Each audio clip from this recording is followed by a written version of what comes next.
Hammaga assalomu alaykum. Bugungi qisqacha obzorimizda mototsikl Harley Davidson V-Road Street versiya.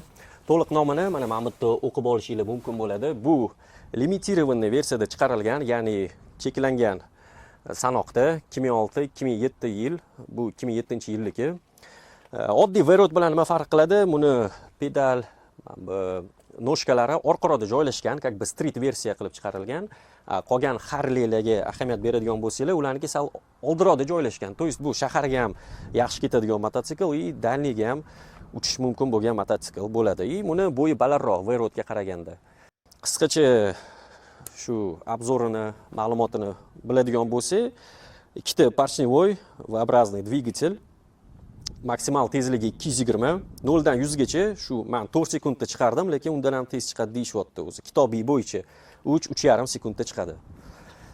Xo'p, жидкостное охлаждение, 110 newton, tormozlari Brembo, 6 ta поршневой.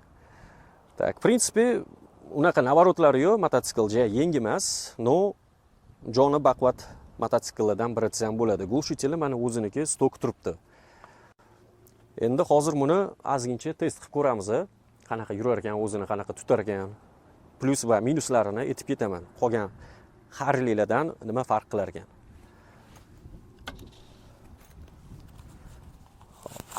Endi hozir ovozini eshitib ko'ramiz oldin.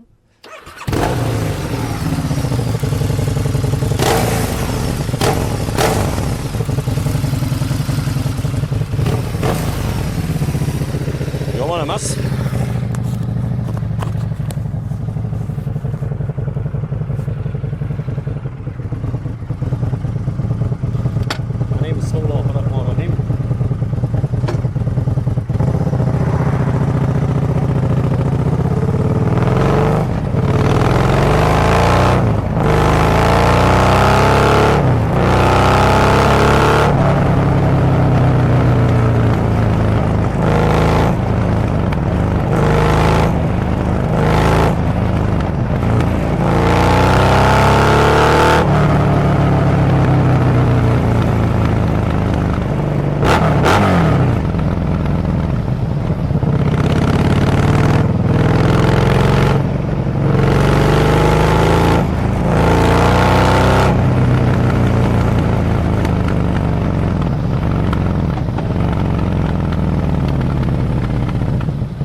Xo'p, bu mototsiklni eng yoqqan tomoni ovozi juda ham shirali, o'ziniki stokoviy bo'lsa ham. Motor obyomi 1130, 1200 kuba deyshadi. 1.2.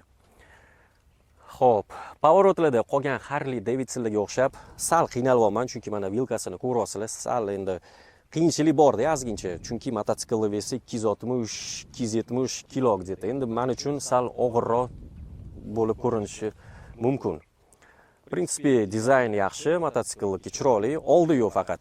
Mana как будто ketyapsizlar, oldinglar bo'm-bo'shda, baribir ham qanaqadir vetrozashita yoki nimadir qo'yishsa bo'lardi. Oldi slishkim kichkinada, balandroq ko'tarishsami, bilmadim, lekin dizayniga gap yo'q. Eski bo'lsa ham bu mototsikl baribir ham klassika bo'lib hisoblanadi. Mana ahamiyat bersanglar ichlariga, как бы свежий turibdi hamma joyi. Sal yuvib, chayib, bir-ikkita joyga qarab olsa. Prinsipi shu, video yoqqan bo'lsa like, hammaga omad.